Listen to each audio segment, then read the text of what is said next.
बच्चों, mental math person course कक्षा 8 के अगले भाग पर चलते हैं। मैं हूं हरी सर और आप देख रहे हैं मेरा YouTube channel maths with Hari sir special Hindi medium के बच्चों के लिए। आइए अगला भाग क्या कहता है पढ़ लेते हैं और इसको करना शुरू करते हैं।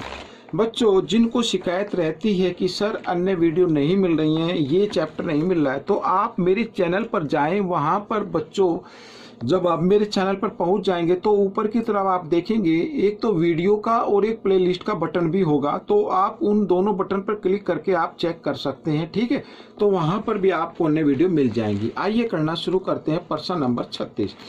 तो प्रश्न नंबर 36 देखिए क्या कहता है। बहुत ही आसान है, वैसे तो बिल्कुल ऐसा प्रश्न हम कर भी चुके हैं पहले।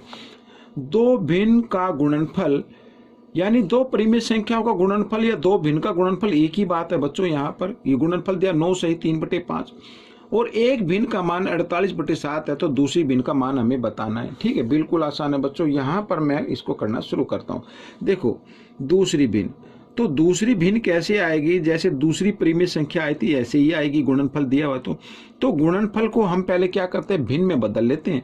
5 × 45 और 3 48, तो 48/5। ठीक है, इस गुणनफल को भाग कर देना है पहली भिन्न से। ये पहली भिन्न ये दी हुई।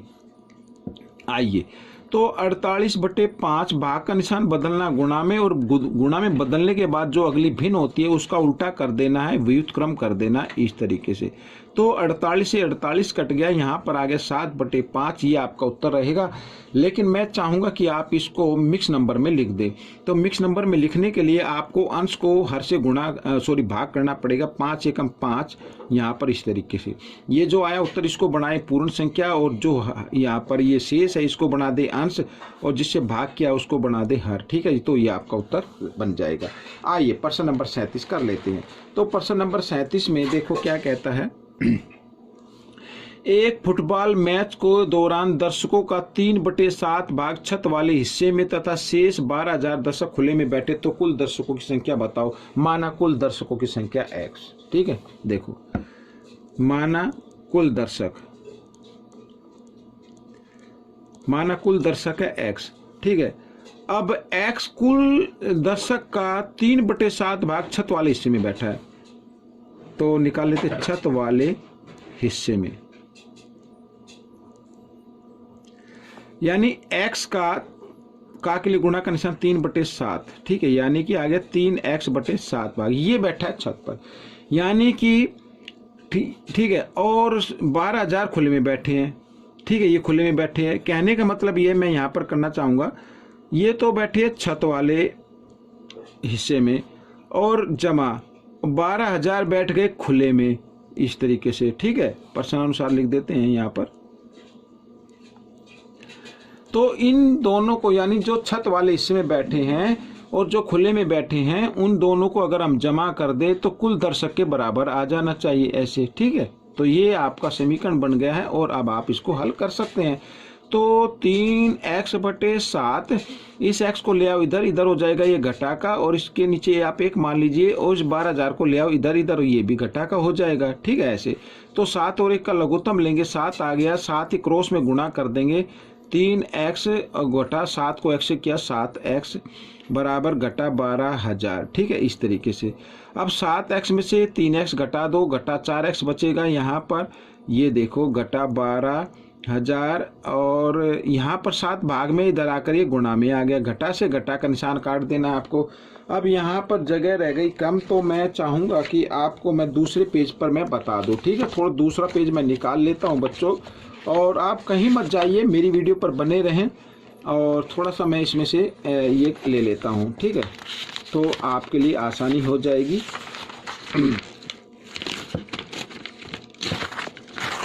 ये देखिए, मैंने थोड़ा सा पेज को फाड़ लिया है ताकि मैं आपको अच्छे से इसको बता सकूँ। ये आपके देखो, यहाँ पर मैं इस इक्वेशन को दोबारा लिख दूँ। 4x बराबर 12,000 और गुणा 7, इस तरीके से आया। ये घटा से घटा का निशान कटने के बाद अब आपको निकालना है x का मान। तो 12,000 और गुणा 7, 4 इधर गुणा में, इधर आकर ये भाग में आ गया। तो 4 से 4 एकम 4, 4 तिया 12, और यहाँ पर 3 0, तो 7 तिया 21, और नीचे 3 0। ठीक है, तो कुल दर्शक कितने हो गए? 21,000 हो गए। तो x क्या था? कुल दर्शक, तो कुल दर्शक आ गए 21,000, यहाँ पर लिख भी सकते हैं कुल दर्शक 21,000। ठीक है, इस तरीके से। तो बच्चों ये प्रश्न नंबर 37 का उत्तर आ गया। ठीक है, अब हम प्रश्न नंबर यहाँ पर 38 करने वाले हैं। ये देखिए, अब प्रश्न नंबर 38 क्या कहता है, इसको भी पढ़ लेते हैं। एक चीनी से भरे पीपे का वजन 30 सही 2/5 किलोग्राम है। खाली पीपे का वजन 72/5 किलोग्राम है। तो चीनी का वजन हमें इसमें बताना है। प्रश्न मैंने आधा लिखा ताकि मैं थोड़ा सा पेज बचा सकूं, बस इसलिए, और ज़्यादा कुछ नहीं। मेंटल मैथ आपके सामने, तो आप उसमें देख सकते हैं। तो चीनी का वजन हमें बताना है। तो हम क्या करेंगे, चीनी से भरे पीपे का वजन में से खाली पीपे का वजन आपको घटाना है, तो चीनी का वजन आ जाएगा। ठीक है, तो सीधा लिख देते हो चीनी का वजन। चीनी का वजन ये देखो, तो इसको पहले हम क्या बनाएंगे, भिन्न संख्या में बदले। तो 30 को 5 से गुणा, 30 पंजे 150 को में 2 जमा कर दिया, तो 152/5 हो गया। ठीक है, और इसमें से क्या करना है, घटा देना है। ये घटा देना है क्या, खाली पीपे का वजन 72/5। ठीक है, इस तरीके से। तो दोनों के हर, क्योंकि यहाँ पर बराबर है, इनमें से एक हर लेंगे, और यहाँ पर अंश को निशान के अनुसार यानी घटा है तो घटा कर देंगे। तो 2 में से 2 गए 0, और 15 में से 7 गया 8। इस तरीके से ये आ गया बच्चों। अब 80 को 5 से भाग कर दो तो 16 आ जाएगा, यानी चीनी का वजन आ गया 16 किलोग्राम। ठीक है, ये आपका उत्तर आ गया।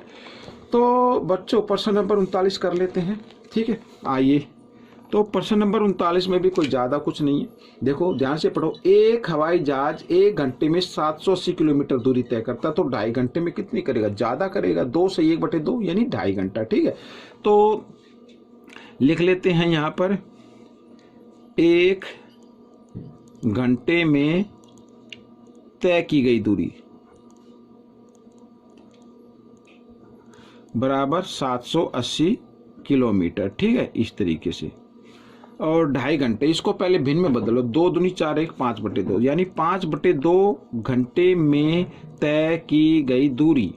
तो ज़्यादा होगी तो हम क्या कर देंगे, गुणा कर देंगे 5/2 से, इस तरीके से। ठीक है, तो 2 से काट देते हैं। 2 तिया 6, 2 निम 18 और 0 1 तो गुणा कर दो बच्चों। 0 1 आएगा, 5 निम 45 का 5 का हासिल 4, 5 तिया 15 और 4 19, तो 1950 किलोमीटर दूरी तय हो गई बच्चों 2.5 घंटे के अंदर। ठीक है, आइए अब इस भाग का अगला और आखिरी भाग प्रश्न कर लेते हैं। देखो क्या लिखा है। एक विद्यालय में कुल विद्यार्थियों का 5/8 भाग लड़कियां हैं। यदि लड़कों की संख्या 240 है तो लड़कियों की संख्या बतानी है। ठीक है, बहुत ही आसान है बच्चों। तो सबसे पहले आप इसमें निकाले कि विद्यालय में कुल कितने विद्यार्थी हैं। ठीक है, तो यहाँ पर लिख देते हैं कुल, माना करके, माना कुल विद्यार्थी। ठीक है, माना कुल विद्यार्थी हैं x। ठीक है, अब x में से 5/8 भाग लड़कियां हैं, तो लड़कियों की संख्या ये लिख लेते हैं, लड़कियों की संख्या। तो x का 5/8 भाग यानी 5x/8। ठीक है, अब ये तो लड़कियां हो गई। लड़कों की संख्या है 240, तो ये भी लिख लो, लड़कों की संख्या 240। ठीक है, अब लड़कियों की संख्या ये हो गई, जमा लड़कों की संख्या बराबर आना चाहिए कुल विद्यार्थी। लड़कियां और लड़के दोनों मिलाकर कुल विद्यार्थी, और कुल विद्यार्थी हमारे x। ठीक है, इस तरीके से। अब यहाँ पर बच्चों करते हैं इसको इस तरफ। तो x को लेके आना है आपको यहाँ पर 5x/8 के साथ, इधर ये जमा का इधर आकर घटा का हो जाएगा। आइए मैं इसको लिख लेता हूँ पहले, ये मैंने कर दिया। और 240 को लेके आना है आपको बच्चों, इधर दाएं तरफ ले आना है, तो ये भी घटा का हो जाता है इस तरीके से। ठीक है, अब यहाँ पर 8 और 1 का लघुत्तम लेंगे तो 8 आ जाएगा। साथ ही लघुत्तम लेने के बाद जब किसी अंक 2 परिमेय संख्याएं हो या 2 भिन्न और एक तरफ हर जो है वो 1 के रूप में हो, तो आपको गुणा कर देना, वही लघुत्तम होगा। साथ ही क्रॉस में भी गुणा कर देना है। 1 को 5 के साथ गुणा किया, 1 पंजे 5 घटा 8x, ठीक है, इस तरीके से। ये अब 8 में से 5 घटा 2 घटा 3 x आ गया बच्चों यहाँ पर, और यहाँ पर घटा 240। 8 इधर भाग में, इधर आकर ये किस में आ जाएगा, गुणा में आ जाएगा। घटा से घटा का निशान काट दिया। x का मान आपको निकालना है, तो 240 गुणा 8 और 3 इधर गुणा में, इधर आकर ये भाग में आ गया। 3 से काट देते हैं, 3 अट्ठे 24 और 0। तो अब इनकी गुणा कर देते हैं, 0 यूं क्यों, 8 अट्ठे 64। तो बच्चों कुल विद्यार्थी कितने आ गए, 640 आ गए। लेकिन हमें तो लड़कियों की संख्या बतानी है ना, तो लड़कियों की संख्या ये इस पे मैं बता देता हूँ बच्चों। यहाँ पर ये देखो, तो लड़कियों की संख्या बताने के लिए आपको 2 तरीके से आप कर सकते हैं। या तो आप लड़कियों की संख्या जो हमने ली थी ना उस इक्वेशन में, यानी 5/8 और गुणा x जगह x का मान रख लीजिए आप इस तरीके से, ठीक है। तो आपकी लड़कियों की संख्या आ जाएगी 8 एकम 8, 8 अठे 64, 0 तो 0 और 8 पंजे 40। तो इस तरीके से भी आप लड़कियों की संख्या निकाल सकते हैं। या फिर आप क्या करें, कुल जो विद्यार्थी आए हैं 640, इसमें से आपको घटा देना है लड़कों की संख्या। तो लड़कों की संख्या घटा दें तो भी 400 आ जाता है, तो भी लड़कियों की संख्या आ जाती है। तो ये लड़कियों की संख्या आ गई बच्चों, यहाँ पर लड़कियों की संख्या, ठीक है। आपको देखना है कि आपको करना कैसे है, इस तरीके करो या ऐसे करो, दोनों ही ठीक है। तो बच्चों ये पार्ट आपका पूरा हो गया है। आपको ये पार्ट कैसा लगा मुझे ज़रूर बताएं, और इसमें से सीखकर दूसरे बच्चों को ज़रूर सिखाएं। मिलेंगे एक नए अध्याय में, तब तक आप प्रैक्टिस करते रहिए, और मेरी वीडियो देखने के लिए धन्यवाद।